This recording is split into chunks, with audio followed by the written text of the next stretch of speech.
5210. Every kid, every day. Let's have fun in a healthy way. 1, 2, 3, 4, 5 servings of fruit and veggies are great to eat. 1, 2 hours of playtime or less on our screens is more than plenty. Let's go play outside. Tiger it, my turn to hide. 0 sugary drinks. Yeah, that's the healthy way to think. Every kid, every day, let's have fun in a healthy way. 5, 4, 3, 2, 1.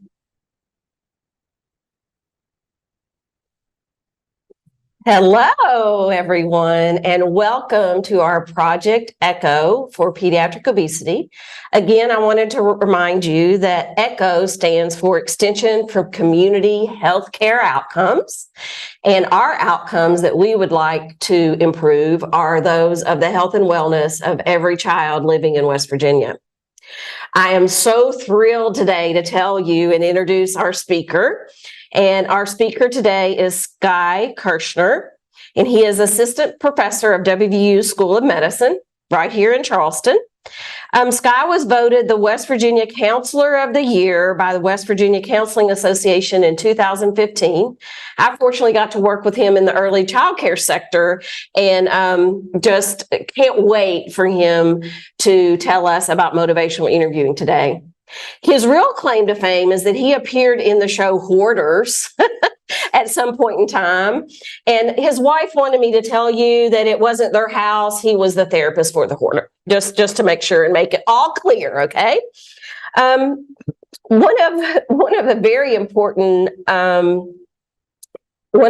important history of Skye is that he's a member of the MINT. Now, I had personally not heard of this, so this is very exciting. And MINT stands for the Motivational Interviewing Network of Trainers. And he is currently the only one in West Virginia that is MINT certified, one of 85 in the world. He's trained over 7,000 professionals in the US and Europe in motivational interviewing. And now we get to be one of those individuals. So please help me in welcoming Skye Kershner. Thanks so much, Jamie. It's great to be here, and great to see you all, and to have this chance to be with you, and to be right here in Charleston, and to not have to go like 10 minutes from the house. So that's very exciting for me. We're going to be talking a little bit about motivational interviewing. So and this is what we call just the taste. Hopefully you'll like the way it tastes. If you're not already familiar, I did watch the video from last year. And you all know a lot about motivational interviewing already, so hopefully I'll give you some ideas that can add to it. So, but one of the things that we talked about is knowing about it and hearing about it in a session such as this, and actually practicing it well for good patient outcomes are two different things. So that's why we're doing 2 sessions with you, one today and then the November ECHO.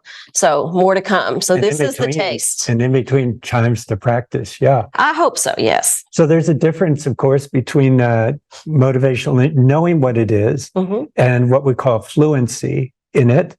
And so what I'm looking for is fluency. You and I were talking earlier. I said, I know what a piano is.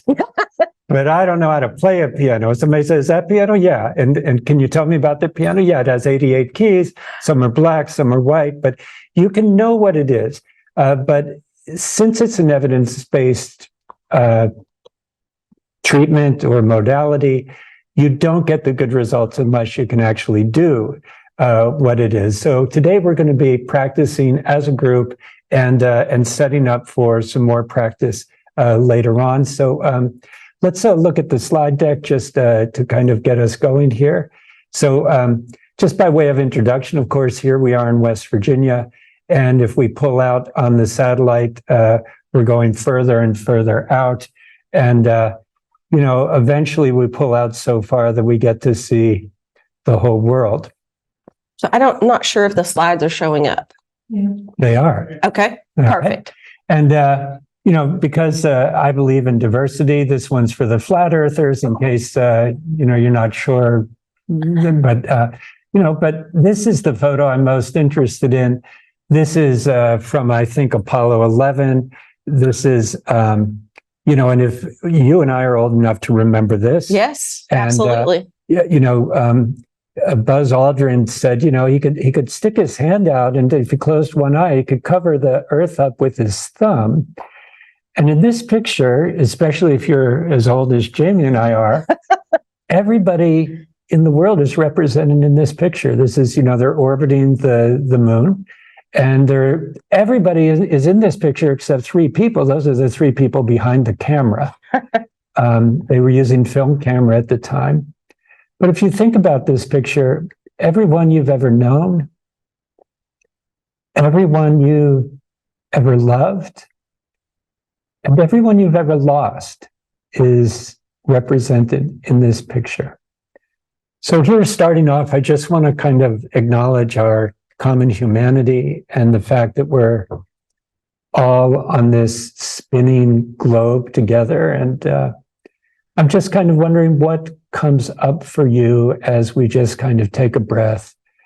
You've taken a moment to be here on this call. I know everyone's got a busy day. You've sacrificed something to be here.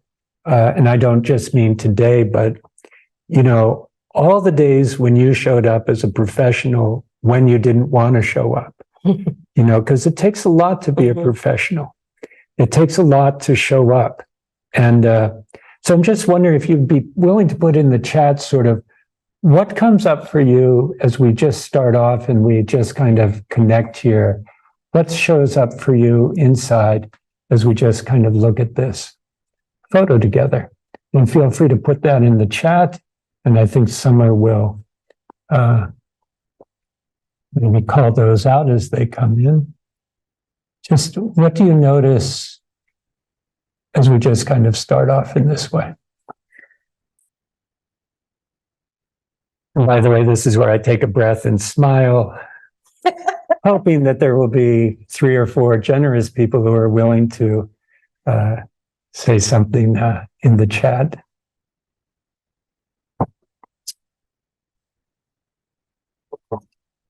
All right, and I'm getting my feedback here that that's not something folks are interested in doing, which is good. So I want to give you, we're going to look at some permissions in a moment. You have the permission to not answer any question. I'm going to add that to this slide. You have the permission to be tired. You have permission to be distracted. You have permission to be worried about all the other things you need to do. You have permission to be curious about what's for lunch. And you also have permission to ask questions and to try something new and also to make mistakes. Yeah, and I see some responses coming through. Thank you for this. Amazement at the beauty, but we have still unanswered questions. There's so much we know about the earth, but so much we don't know. It's awesome how awesome space is, how small we are in it. Our problems seem and are very big to us. And at the same time, we're just in some backwater in some tiny galaxy, in a backwater galaxy in this amazing universe. The vastness of it all. Thank you, Kimberly and Mary and Tara. That to me is perspective. Yeah. Yeah, thinking about perspective. Right. And when the questions arise in real time, go ahead and put those in the chat and we will answer those in real time, and we'll also take questions at the end as well. That sounds great. Does that sound good? So just kind of the context of MI, there's a whole big world out there. And, sometimes we're, really focused in on the patient in front of us. What's the problem? How are we going to help them solve it? How are we going to work as a team to solve the problem that's in front of us? Let's check a little bit of your MI fluency here. So we've got a Zoom poll, and the Zoom poll is up. So here's what we're imagining. I'd like for you to give your best MI response to the question. If the patient says, I know meal planning is important. I just don't have the time. You've got answer A, let's look at your schedule and see if you can find the time. We've got B, you know meal planning is important, but you're really busy. C, you're really busy, and at the same time, you know meal planning is important. You're kind of switching those two. And you know meal planning is important. Tell me your thoughts about that.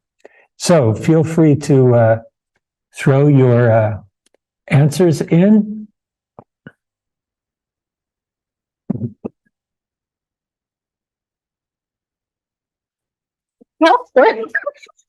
Tough have for to do just the start. Yeah. Yeah. Oh, you're gonna get us into shape. Right. See, rather than ask you what do you know about motivation, which only tells us what you think you know about it.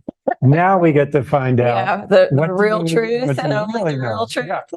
Okay, and fantastic. So we're going to come back and look at those a little bit later. So if we've got 10 more seconds, we need the Jeopardy music here. I know. Ding. So we'll close the poll and then we'll come back to those and talk about those a little bit later. All right. Thank you for that, Summer. So Jamie shared with you my credentials already. And let's keep moving forward. My most important credential, I have a PhD in making mistakes. That's why we get along so well, Sky. We make a lot of mistakes.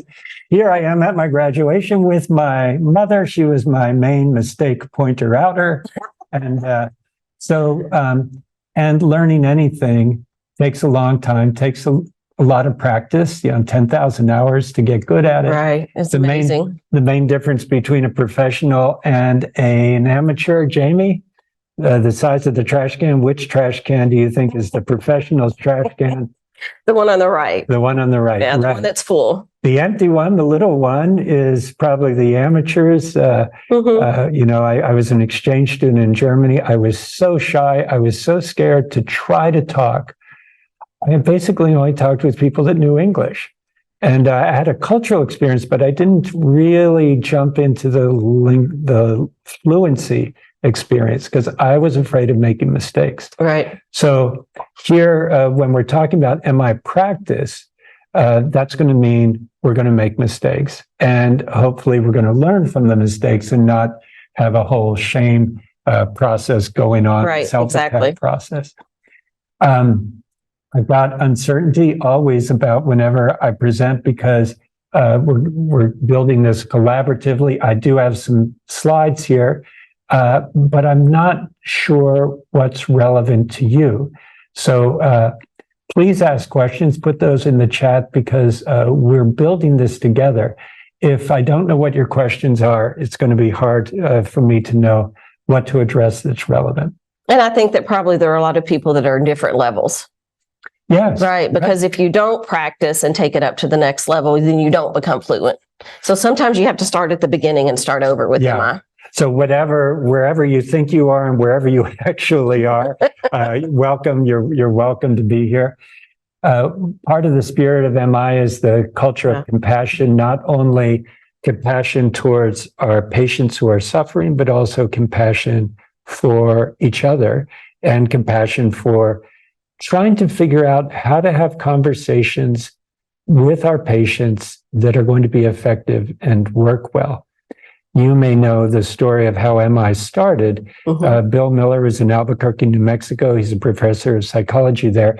He's running a DUI group for folks who got caught in drunk driving situations. They were trying to get the points taken off of their licenses. And basically he's using what we knew at the time in the 70s and the 80s, which was the intervention approach, telling people don't do this, stop drinking and all of this stuff. Will go away.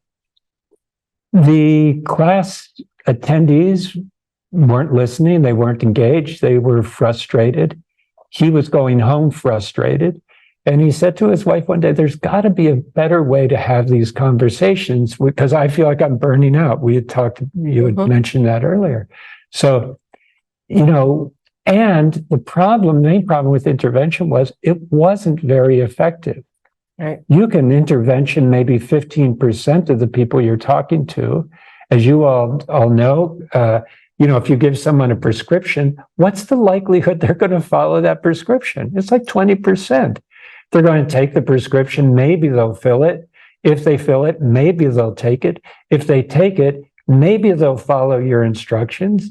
Usually if I'm live, I'll do a poll. How many people finish taking the antibiotic that was prescribed to you? Strep throat. Or do Like you the whole stop? 10 days. Right. You stop as soon as you're feeling better, right? And so, well, we know they don't take it all because they always come back to the office and say, I've already started my penicillin because I was pretty sure that it was strep throat. So we know they don't take the full 10 days for sure. And I've had patients tell me they do that on purpose. So pre-planning, yes, absolutely. So we do know that, right? So, so the culture of compassion is important, and just recognizing that we want to have conversations that are effective. And it turns out, oddly enough, that the research is that the more compassionate the conversation, the more effective it's going to be. When Bill started rolling out, he didn't have this idea that, I want to create this thing called MI. They knew that intervention wasn't working. So they just decided, let's record every meeting we have with the folks that were having trouble with alcohol. And we'll study the effect of those conversations 6 weeks out and 6 months out. They tried all these different kinds of conversations with all these different therapists. They checked the results 6 weeks, 6 months later. They saw the patients that were doing well. And then they went back and said, what were those therapists doing? And they watched the videos, they analyzed the videos, and that's how they uncovered. They didn't make it up. They uncovered motivational interviewing based on going back to see which conversations were the most effective. You'll appreciate this. I haven't heard that story. Well, you'll appreciate this next and part. I've got all Miller and Rolnick's books lined up on my bookcase. Part of the research was, if you just put somebody in a waiting group, if there's not enough space, the people that are in the waiting group, 20% of them will do better just because nothing happened, because they will just spontaneously decide to do something healthy for themselves. There were some therapists who were getting 10% good results. So it turned out the waiting group was better than some of the therapists because of what was happening in those sessions. But it turned out that empathy, compassion was part of the key. We're going to look at the other keys here as we go along. So creating a culture of compassion. I love this quote, practice compassion whenever possible, and it's always possible. And that was the Dalai Lama. I don't even know if I spelled Dalai Lama correctly. And there's my first mistake of the hour. So today we're going to be looking a little bit at what MI is, what it's like. It's not a panacea. If we've got 20 people on the call, probably 3 people will be more interested in going on more. Simply said, motivational interviewing is a conversation with someone about a decision they are facing, or they might have already made. So it's a conversation about change. It's a particular kind of conversation about change. When we do motivational interviewing in healthcare, one of the main challenges is to shift from being so informational to shift to what is the patient's motivation. So we're giving less information, we're giving less, and we're evoking more. So we want to hear about the motivation of the patient rather than what do they need to know that I know because I'm an expert and I can give them. I was presenting in the southern part of the state, and one of the participants said, I was asking them what motivation was and then what's interviewing. And the person thought I said interviewing because they had a particular West Virginia dialect, motivational interviewing. And I thought that was so brilliant because we really are entering into the worldview of the other person. So I thought that was better than interviewing. I told Bill and Steve about this. Steve Rolnick flipped about it. He started adding it to his presentation. But in West Virginia, they call it interviewing because you're entering into the worldview of the other person. Yeah, as per Sky. As per Sky. I always present with gratitude to my teacher, Jack Stringfellow. Jack died of a stroke in 2016. He was the person that brought motivational interviewing to Southern West Virginia. Mm-hmm. And to the main authors, Bill Miller, Steve Rolnick, and Terry Moyers. I'm lucky enough to spend time every year with them as we kind of think about how we're rolling out the model for the next generation. I also love and want to acknowledge the people that were the original caretakers of this land, the Shawnee and Ohio tribes, the Cherokee tribes, the Adena people. These are the original mound builders. Mm-hmm. We might have people on the call who have descendants from these groups. And 3 days ago, Jamie, the United Nations declared the Hopewell Mines in Chillicothe, Ohio, as World Heritage Sites. Wow. These are not just national treasures or state treasures. These are worldwide treasures. They are older than the pyramids, and they are more interesting than the pyramids. They're not just mounds, but that's for another day. I also want to acknowledge the beauty of West Virginia. Yes. The leaves are starting to turn. Now, I just talked a lot about myself, and you guys are thinking, what the heck have we gone? This guy's only talking about ourselves, but we're going to do our first motivational interviewing skill right now. What do I value? What's important to me? Because when we're doing motivational interviewing, we want you to listen to what's important to your patient. There was a whole movement a couple years ago where they streamlined all of motivational interviewing into the one question: what matters most to your patient? What matters most to you? Right. If you're going to engage in this plan to do more fruits and vegetables, why would you want to do that? What matters to you? So you would ask a parent, what matters most to you? Well, the health of my kids. Yeah, why? Well, there's probably a story around that. And we want to hear the story. It could be that when I was growing up, I had a cousin who died. And ever since then, I've been terrified that something bad would happen to my family members or to my kids. That's why I want them to be as healthy as possible. We need to ask, it takes a little bit more time up front. Mm-hmm. This is always this is always the healthcare thing. I don't have time for this. Mm-hmm. Right. It's front end loaded. Mm-hmm. You put time up front, you save time later on. Mm-hmm. Stephen Covey said, in relationships, fast is slow and slow is fast. You can give somebody the diet, say, do this. That's an intervention. 15 people maybe are going to try it. If you take the time to say, why would you want to have your kids be healthier? And you take that 30 or 90 seconds, however many seconds it takes, you're engaging that person's motivation. So in the chat, I'd like for you to answer the question, what does Sky value? What is important to Sky? And I'd like you to do it as if you were here with me at the table, and you're basically saying, Sky, I think this is important to you, whatever the blank is. I think you really value blank. You've learned a lot about me in the 20 minutes I've been talking. What is one of the things you think I value? And I see the word vastness, and I think that's an answer from the previous question. So you value showing compassion? Maybe not. Right. Jamie, what do you think I value? I think you value peace. Yeah. Now that's a complex reflection, because I never used the word, I don't think I used the word peace at all, but you're discerning something underneath what I'm saying. You're kind of synthesizing it, putting it together. Sky, you value compassion, you value nature. Yeah, those are things that are important to me. I love those. Summer, you want to throw one in here? What do you think I value? I did the compassion. Compassion, you're going with compassion. Definitely down on compassion.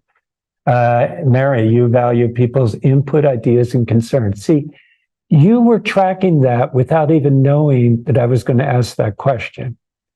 It's not like this is a skill that you need to learn. You already have the skill of knowing what someone is valuing. Here, we're just asking you to pay attention to it, maybe be a little bit more attentional, maybe actually ask, why would you want to do this? What's important about this for you? And then you just did the second skill of motivational interviewing, which is reflecting back what you heard the person say. Whether you're reflecting it back directly, Sky, you had a slide on compassion, so we know you value compassion, or you're doing a more complex thing, which is what's important to him that he hasn't said? Right. So peace. That's a beautiful answer, right? And that's really true for me. And if it's not true, here's the beauty of it. I'll tell you, well, it's not quite peace. I value universality or whatever it is, but you hit it right on. All right. The videos are not going to work, so we're going to keep going on. Motivational interviewing is listening more than telling. Right?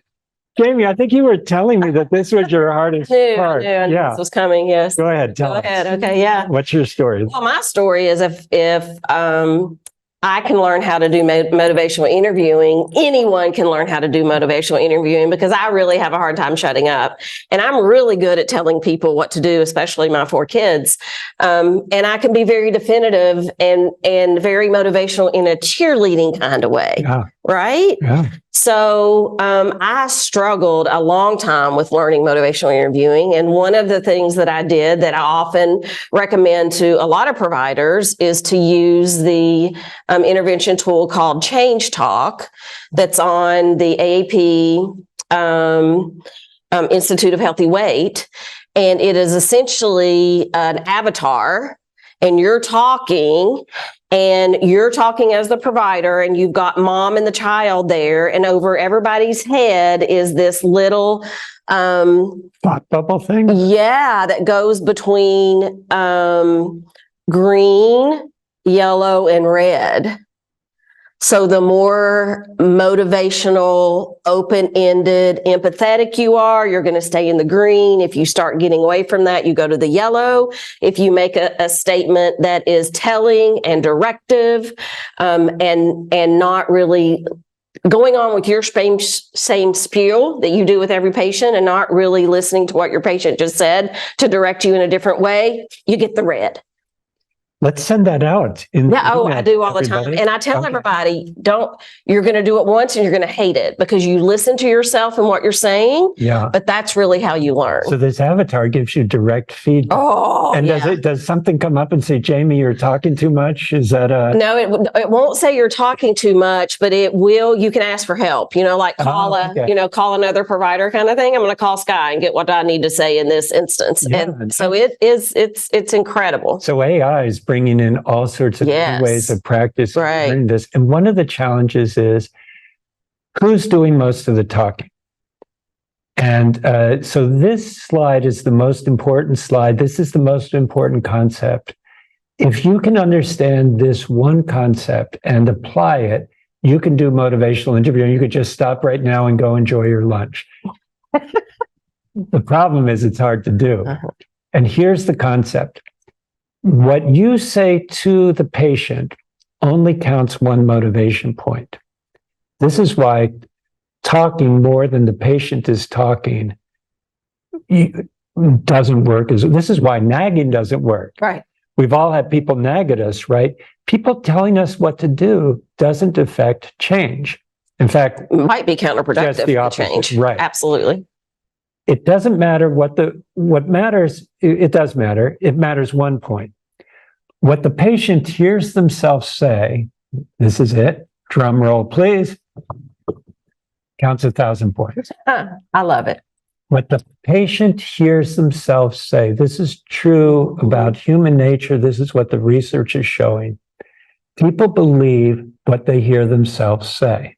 Right. So whenever someone is trying to push you into something, and we're going to do this in a minute because my next video isn't going to work, but we're going to play out with the video. Oh, Lord. So we've got 3 communication styles in healthcare. Directing, which is telling and informing. We've got guiding, which is asking and evoking. And we've got following.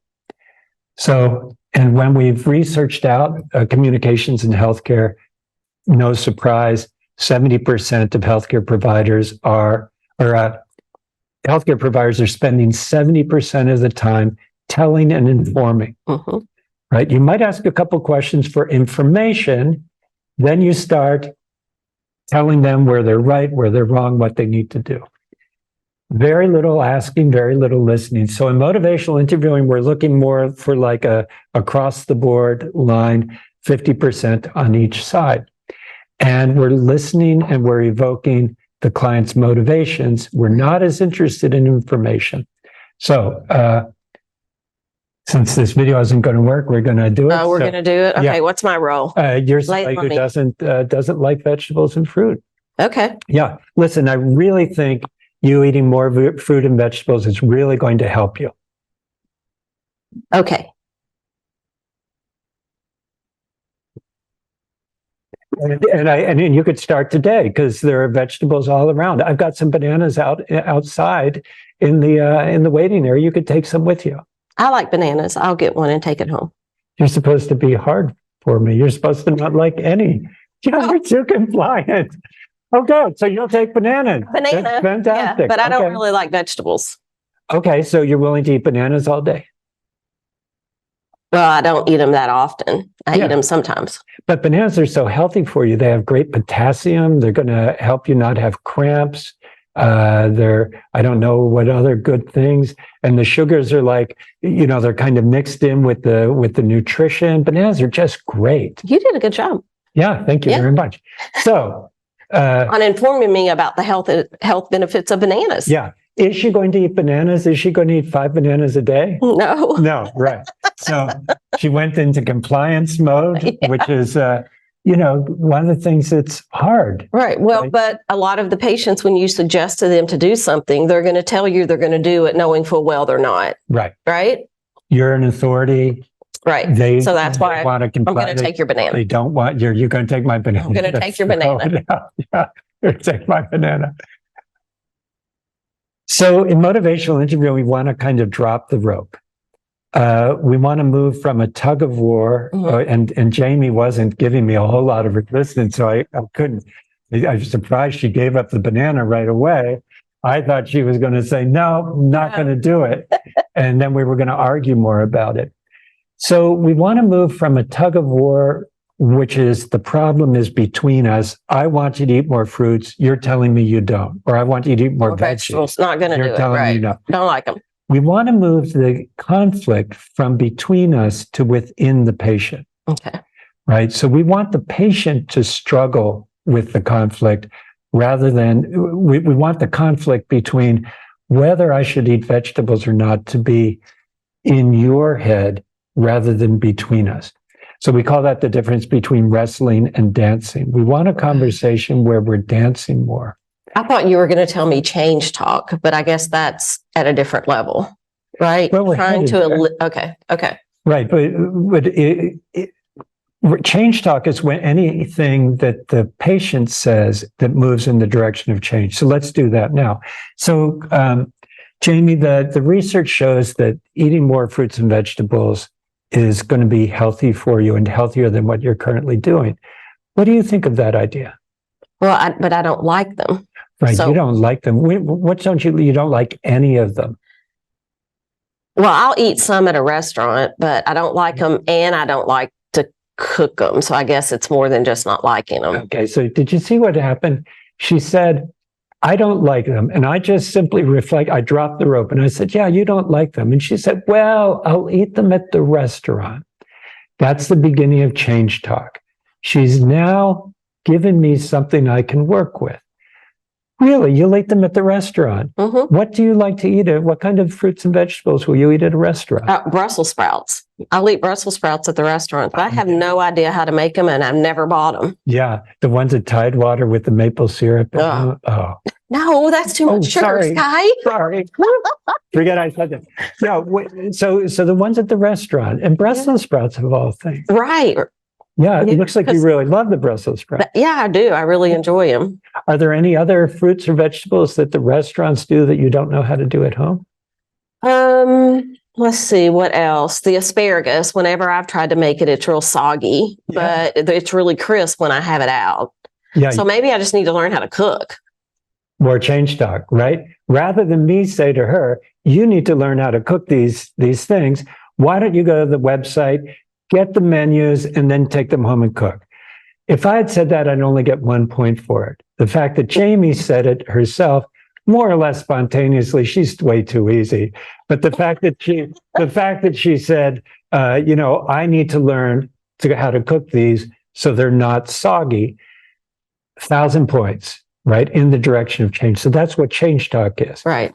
So, but we have to start by dropping the rope first.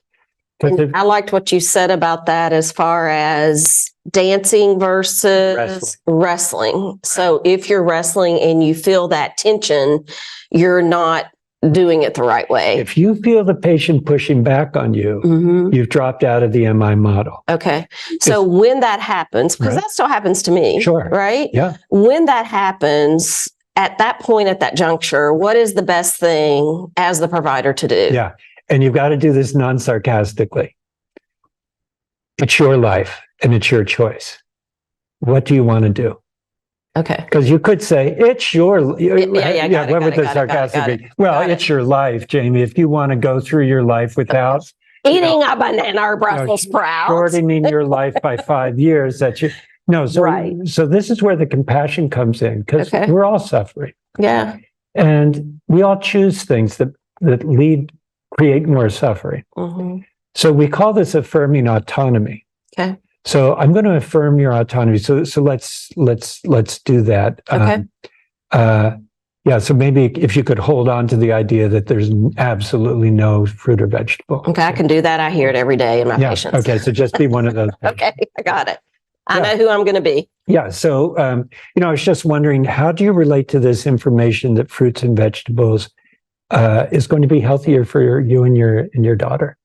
Well, I know that, obviously. Right. You know it. You don't need me to tell you that information. I mean, obviously I know that, but I don't like to eat them. I mean, I don't like them. They make me puke. Yeah. Sometimes I can even smell them and I puke. Wow. So what do I do about that? Yeah. You have a really strong disgust reaction. Oh, yeah. To fruits and vegetables. Yes. So no wonder you don't like them. Well, don't you remember the last time that we did that tasting thing? That's why I had a garbage bag in my hand. You had that gag reflex right then and there. Yep. Yeah.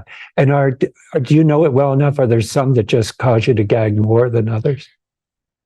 I think the ones that have the strongest smell. Ah, right.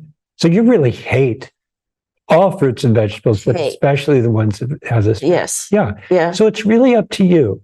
We know what the research says, and we know that you have this disgust reaction to it. So what feels important to you in terms of this? Well, I want more options where I don't have to eat vegetables. Oh, okay. So we could look at the other things. We've got the 3, 2, 1, 0, whatever it is. More other high fiber foods. You say that. More other high fiber foods. Yeah. So you want more options? Thank you. I'm obviously not a dietitian. Yeah. So for people that hate fruits and vegetables, and there are a lot of them. That's right. Right. So more high fiber foods would get you halfway there. Right. Do you know what I mean by high fiber foods? I hope. That's why we have a list in the office that we can explore. But what's your guess as far as what a high fiber food would be? What my beans. Beans. Mm-hmm. Yeah, I think beans is on the list. Mm-hmm. Oh, look, here it is. It's on the list. Yeah. And what other guesses do you have? Quinoa. You know about quinoa. Fantastic. I do, because I went on vacation and they had these power protein bar rolls and everybody was eating them. So I just thought I would try one. I just picked out the green stuff. I think it was kale, but the rest of it I love. Ah, right. And you were able to eat it. Mm-hmm. Okay. So timeout. So great. So thank you. I didn't know that information, that you could substitute high fiber foods in there. Mm-hmm. So just dropping the rope. Now that might seem strange. Like, my God, we've only got 4 things we're tracking here. The 5 fruits and vegetables is really important. If you give up on that, but she's not going to do it. Right. Right. She has a disgust reaction to it. And maybe if she makes, so it's like a harm reduction thing. What does this patient, what is she willing to do of these things? And that would be a smart way to say it. We've got these 4 things. Which of these do you think you could make some movement on? And let the patient pick. Right. Which would you be willing to try? Yeah. Or maybe it's none of these, and then we'll move on. Yeah. Right. And then we might Let the come ball's back in to your it court. later on. Yeah. Right. So that's dropping the rope, affirming the autonomy. It really is up to you. It's surprising. People do amazing things. If they're, I think it was Viktor Frankl with Man's Search for Meaning when he said, give me a compelling why, and I don't need to know how. I'll figure out how to do it. If the reason is compelling enough for me, I will learn to hold my nose and eat the vegetables, right? Because it's that important. So when we're having these motivational conversations, we're trying to evoke what the person's reasons are for wanting to do it. So let's go back to that. Okay. So you tried this and you actually gagged on it. Threw up. You threw up. Yeah. Yeah. Let me just ask you, and I respect that, that's clearly not for you. Why were you willing to try it, even though you knew that you were going to have that hard reaction? We were out with a lot of friends and people, and they were just like bugging me the crap out of me. And then somebody challenged, and which is, my cup of tea, and challenged me to do it. So I did it, and then I threw up. Oh, it was like a competitive thing. Yeah, it was. Right. They dared, they double dog dared you. Yeah. Okay. So it wasn't like for a health reason that you tried it. No, I knew I was going to throw up. I just thought I could keep from throwing up, but I didn't. I threw up. Because you really wanted to win. Yeah. Right. So now we know that winning's important to her. This is a competitive person. So we might be able to use that in part of the conversation as we go along. We use that in our group sessions. Because the one that won't try it sees the other one try it, and they might. That happened last night. Yeah. We had one of the little girls, we made smoothies with kale and spinach. And one of the little girls came up to the boy and said, "Look, I can just eat this like this." And she ate the raw spinach. And he was like, no. And this is one of my pukers. Okay. No, and mom said, "Well, why don't you try that?" And he said, "I'm not going to try that." And the little girl said, "I'm little and I did it." So he did it. Yeah. And he didn't gag? He didn't gag. He didn't throw up, but he was white as a ghost. So he almost did. Yeah. But he did it, and he didn't throw up. Right. So that's such a great example, and back when Who Wants to Be a Millionaire, my question was, if I had $1 million here. Yeah. And what's it going to take? Yeah. What's it going to take? Right. Right. And because people do amazing things when they're motivated, the car flips over on my daughter and I pick the truck up. Because I've got so much adrenaline, it's irrational sometimes if you're highly motivated. So we want to figure out what's important to this person. Competition is important. How can we use that? And one of the things with kids that I've noticed that is a little bit different that our conversation really hasn't addressed yet is that often I'm talking to the child, and it's actually the parent in the room that has shoved vegetables in their mouth, up their nose, and in their ears that they just don't want to hear it. And the parents are always shocked when I say, "Well, we're not going to talk about vegetables today." It sounds like that's going to be the hardest thing for you to do. So let's pick something else. Yeah. They wanted you to come in with the big hammer, right? That West Virginia thing. If a hammer doesn't work, get a bigger hammer, right? So if mom can't get you to eat, we'll have you come in and talk to Dr. Jamie, and Dr. Jamie will get you. Right. And you see again, here's the rest of the match. That rope is a triangle. Yes. Because it's the provider with the parent and the child. Yeah. And so that's really fun. Yeah. I thought of that when you said dancing, because I feel like I dance a lot to try to make both people happy. Yeah. Let's, I created I'm going to switch my sharing here. I created a handout for you all. And by the way, the videos and the handouts I'll make available to you. So you can go to my website, which is WV-MI, West Virginia-MI, but not yet because they're not up there yet. But I made a sheet for our group here. And let's take a look at it, because one of the things we do with MI, is that we need a way to kind of focus the conversation. You might have heard the way I did that with Jamie. I said, we know that fruits and vegetables are helpful. What do you think about it? So I put the information here rather than try to shove it at you. I put it here, and together we're going to look and we're going to see, so that the fact that you have a gagging something reflex neutral, right? Isn't between us. Right. Now, and I'm dropping the rope. And so let's take a look at this, this thing that I created just for us here. And while you're pulling that up, I just want to remind everyone that's been trained on the 5210 clinical toolkit and flip chart that there is a page within that flip chart that has similar circles that you can use that in your patient room. Oh, really? Yeah. Oh, so I didn't have to do this myself. So no, this is exactly how to use a tool that they've already been trained to do. Yeah. Because this works. So you could use this in the waiting room. You could, however you want to use it. You could do it in the exam room, but it might save time.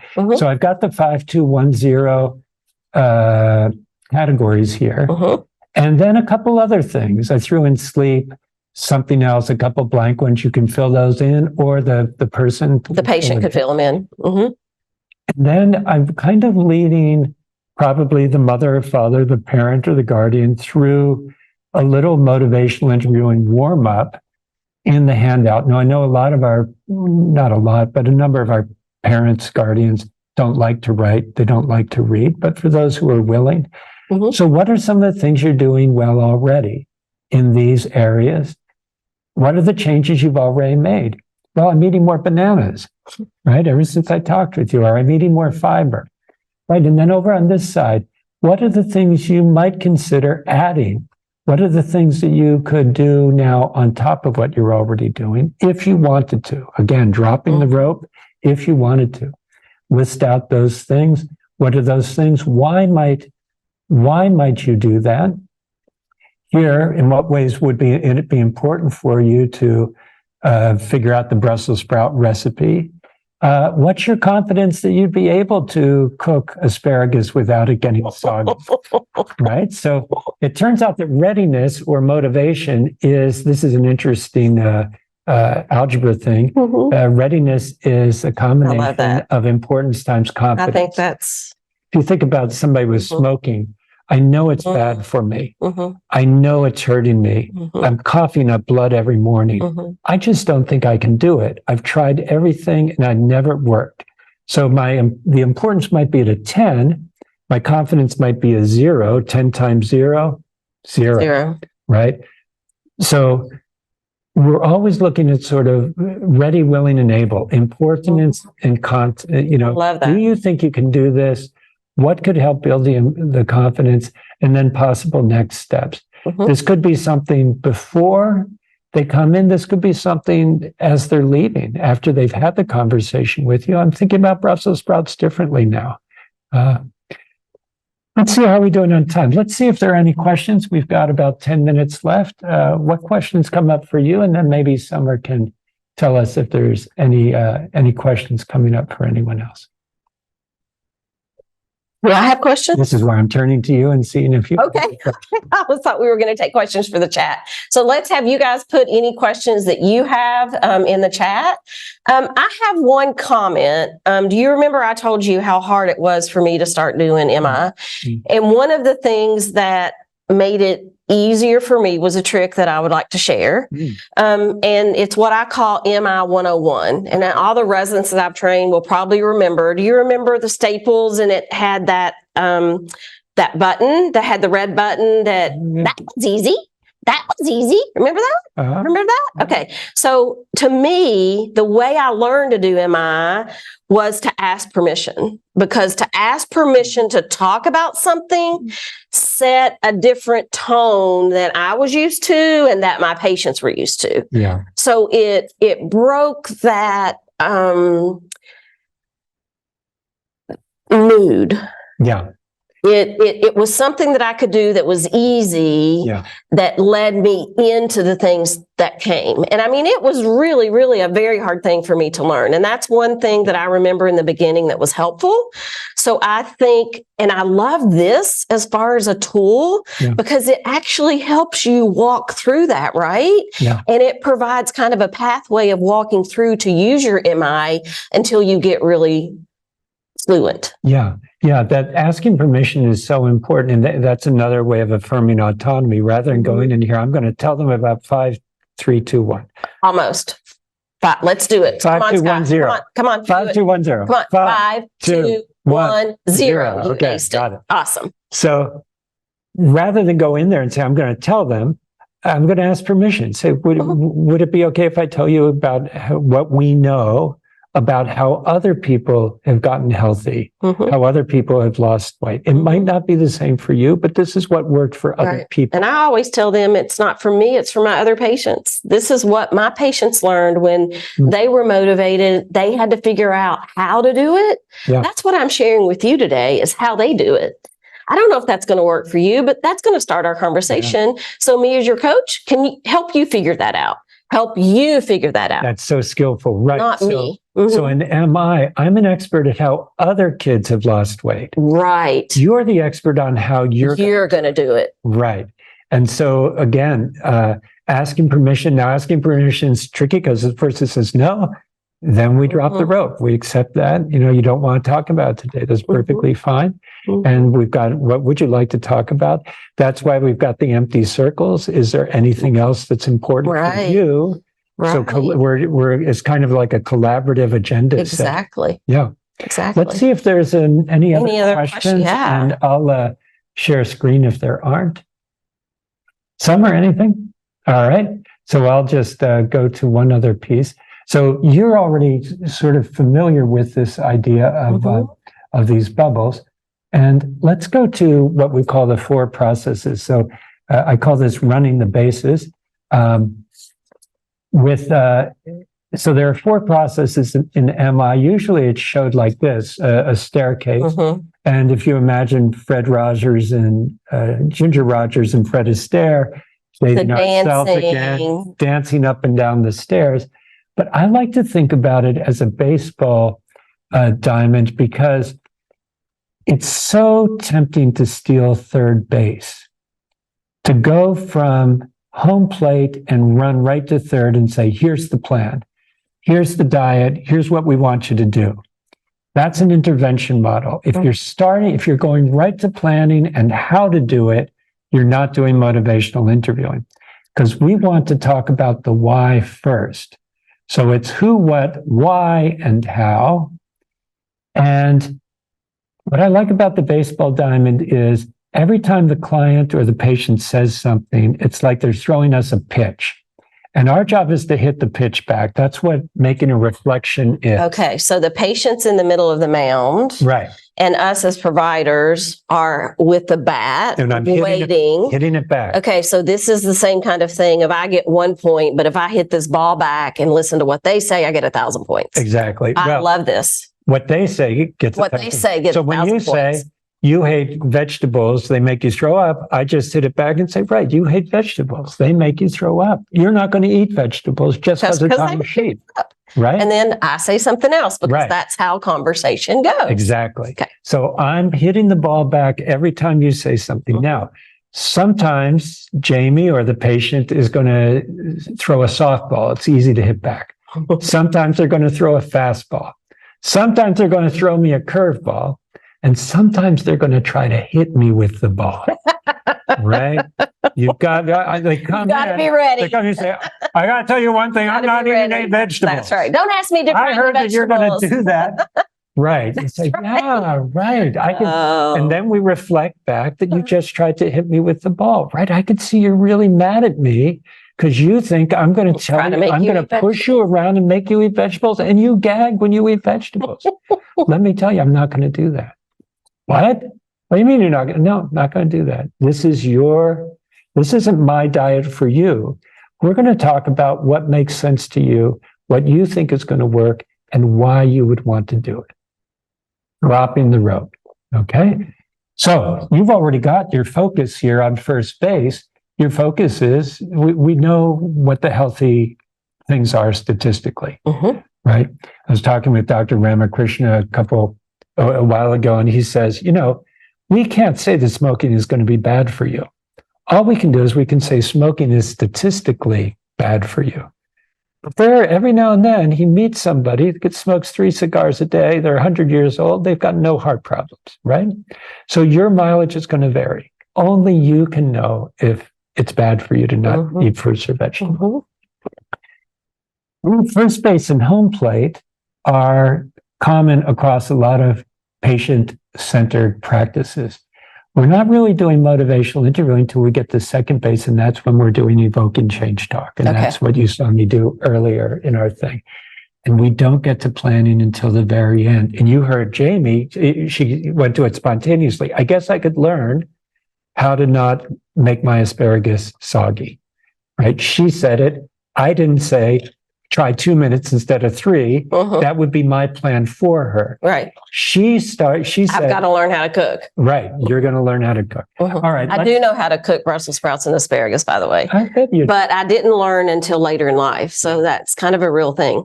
And it's really good with maple syrup. Yeah. Okay, they're going to make 0 out the window. Out the window. What do we need to do to end? Well, we're going to take the poll again. Oh, that's right. But before we take the poll again, I just want, if there are no questions, Summer, are there any questions? Okay. So next time, prepare questions for us, because I want you to go home. Think about this. At least have 2 or 3 skills that talk to you from Sky that you can now go and practice with your patients.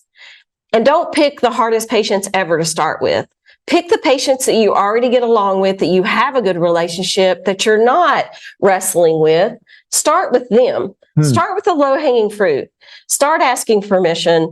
Start listening and just reflecting back what they say, and see how far that gets you in your conversation.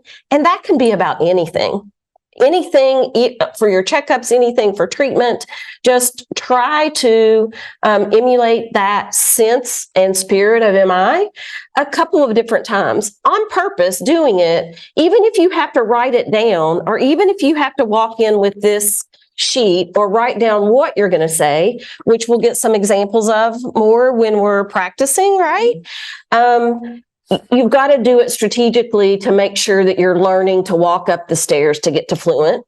And that's why we have a follow-up session. So make sure before you go away, please, for yourself, to learn this skill. And remember, this was one of the biggest difference and changes in the new clinical practice guidelines that were just released, is for providers to learn to be fluent in motivational interviewing. This will not only help with your obesity management, but really how you relate to all your patients.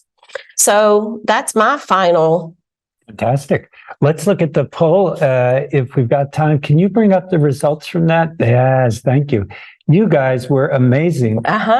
So actually, I'm just going to talk about the poll because you guys already got it. Nobody said in that first one, in the pre one, let's look at your schedule and see if we can find them, right? Everybody's getting it. I love it. Right. The D, and it kind of goes progressively up. The least MI thing would be, let's look at your schedule. That's taking over the client. And I'm going to give you the plan, going straight to third base. B and C are similar, but it has to do with using the word and rather than the word but, and putting what you want the patient to talk about last.